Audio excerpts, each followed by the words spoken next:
So as they approach this island, obviously there's a lot of questions to be answered, but ultimately it's a little bit goofy the way everything's all stretched out, man. What's with that? One Piece, chapter 304, Long Island Adventure. This Long Island. Alright, I'm a little confused here about the sea monkeys, but other than that, it was a very fun chapter. Well, hello, my brothers and sisters of the Nerd Nation. I, as always, am Jim, and I'm here to bring you another chapter review for the excellent and marvelously woven tale of One Piece. Our last chapter, of course, saw us with a few different things happening, and really ultimately it taking us on a couple of different little bunny trails, so to speak.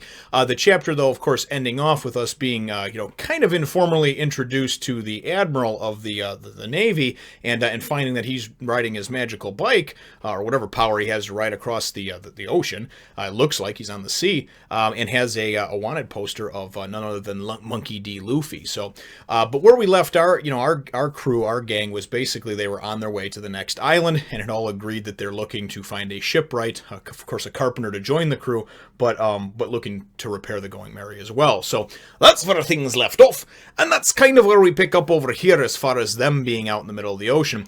It starts out, and there's another wave coming with these sea monkeys in the wave, and that's the only thing that I didn't get is but anyway, I don't think it's that important. Nonetheless, though, there's this wave coming, and they see this other ship with its sails down, and they look through Usopp looks through his spyglass, and everybody's just kind of sitting on the ship, like, disheartened looking, And it's really weird, because as they go and they get closer to them, they're like, oh, hey, they're all disorganized. They have no captain, they have no navigator, they don't know what to do, because this person doesn't want to give orders to this person doesn't want to do anything unless he's told what to do, and it's just a completely discombobulated, disheartened crew that is not together at all.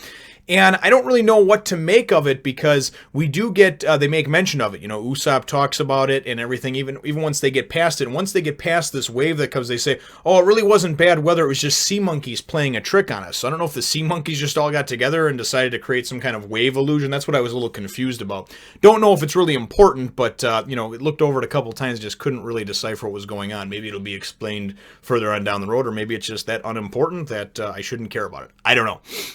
Nonetheless, though, as they come out of this and they're talking about it, the thing of significance about this other crew was that, and Usopp was talking about it, he's like, there was no signs of battle or anything, because Zoro was like, I think it was Zoro or Sanji says, they probably just got into a battle and, lost their captain or whatever, and he's like, no, it wasn't that, because they just looked disheartened. They didn't look like a crew that was together, So I'm sure that that'll somehow come back in and play into where we're going into this next arc over here. Some people have called it the Foxy arc, and I know now because the end of this chapter why they call it that. And then I have it listed as the Long Ring, Long Island arc, and I guess it's I guess it can be referred to as either one. So that's fine. They wind up going and sailing, and as they get closer and they go and they're coming out of this fog, it's funny, we got Robin, she's up in the the bird's nest, so to speak, the crow's nest, and they're like, is there an island coming? Oh yeah, that island over there? And they're like, you gotta call this stuff out, and she's like, well, it's kind of foggy and blah, blah.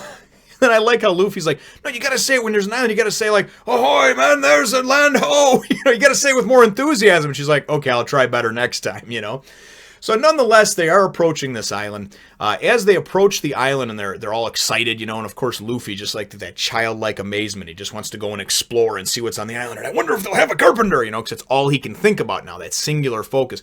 I have a 7-year-old that's like that, and he's a very smart, very sweet boy. You guys have seen him on camera, Logan, several different times doing some of the unboxings.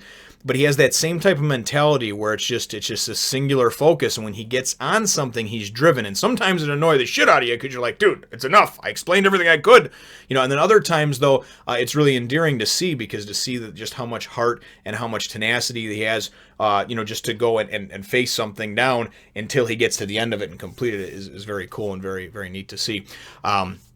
But anyway, nonetheless, though, we'll get off of that. So they go, and as they approach this island, they go and they see, and you see this double-page spread of the island. It just sort of looks like this open plains, prairie grass, what have you. And you see trees, but the trees look taller and thinner, almost like when you look in one of those mirrors that they have like at the circus or in like a fun house where it makes you look longer and thinner, And as Chopper and Usopp and Luffy get off the ship and disembark, they wind up going and seeing a bear walk by, and the bear is like all long and thinned out and everything like that, you know? And then they wind up eventually seeing this horse that Chopper mistakes for a giraffe as they head towards this building, this house that they see. And as you go and you see shots of Luffy and Chopper and Usopp, they look longer too. So whatever the deal is with this long island or whatever, it obviously distorts the perspective. Maybe it's an optical illusion. Maybe it actually does have some kind of power where it distorts the shape of people that are on it. And I don't know. I'm really not sure. I just know that they go into this house and there's nothing in there, you know, it's empty and whatever, and they're looking for some inhabitants of this island. And then, of course, they find this horse that Chopper mistook for a giraffe, finds out its name, or her name, his name is Sherry, and it has a saddle on it, and obviously knows that there must be somebody that owns it. There's a saddle, right? It's not just a wild horse. And he asks, you know, the horse, where's your master? She doesn't know, right? And then all of a sudden there's these pieces of bamboo, and they're moving. One of them actually goes and kind of goes towards and hits Luffy. Luffy's like, I'm not going to get beat by bamboo. And he goes and he does a gum whip, and he snaps this bamboo, right? And then I thought it was kind of neat because as he did, I'm thinking, what the hell is wrong with this? This is weird, you know? So he snaps the bamboo over there, you know, which you see clearly in that one. And he's all excited. He beat the bamboo. He defeated it.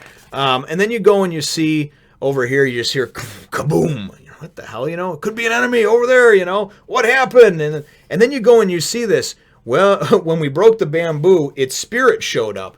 So then you go and you see, it looks like something with a bloody nose over here. Some spirit, some dude, genie in the magic lamp. I have no idea. But the chapter ends off pretty cool with everybody who's back on the ship, Nami, and of course Sanji, and Robin, and Zoro. And it looks like they've been blocked in over here by a much, much larger ship that had these chains with these claws that obviously put one to either side, and they've blocked them in. You know, and then of course we've got Zoro. Show yourselves, I'm not afraid of you. And that's kind of Zoro's little thing, man. Like, it doesn't matter what you are, just show yourselves so I can beat you, you know? And then we get we are the Foxy Pirates. Don't be hasty. What we want is a duel. And that's how things end off with this gigantor freaking ship that's blocked them in from leaving. And then, of course, we've got Luffy and company somewhere off on the island. You know, obviously not really knowing what's going on with it yet. And Luffy, of course, getting into some kind of fight with the bamboo spirits. So, all in all, very cool in the sense that, you know, now we're kind of getting right into the next one. And as I understand it from what everyone's told me, this arc is a little bit of a shorter one, maybe, you know, a 15 or 20 chapter, more of like a Jaya one. So I think things will be condensed and we're kind of getting into things much quicker. But again, ultimately very cool. But certainly my chapter question, though, for you is, brothers and sisters, and I'm sure that this will wind up coming in the next few chapters. Hopefully the answer will come to light. But really, what is the deal with this? You know, is it just an optical illusion of everything being longer, or does this island actually possess some kind of mystical, magical power that actually transforms the forms and shapes of its inhabitants, of people that visit it, and of course of its trees and everything else, you know? Or again, is it just a smoke and mirrors type of illusion? Leave your answer to that question in the comments down below. Feel free to hit thumbs up, like button if you think I deserve, and subscribe if you have not done so already. We will look forward to catching all of you, yes, every last one of you, in the next Fun Nation. Remember to follow me over on Twitter and Facebook and even second channel.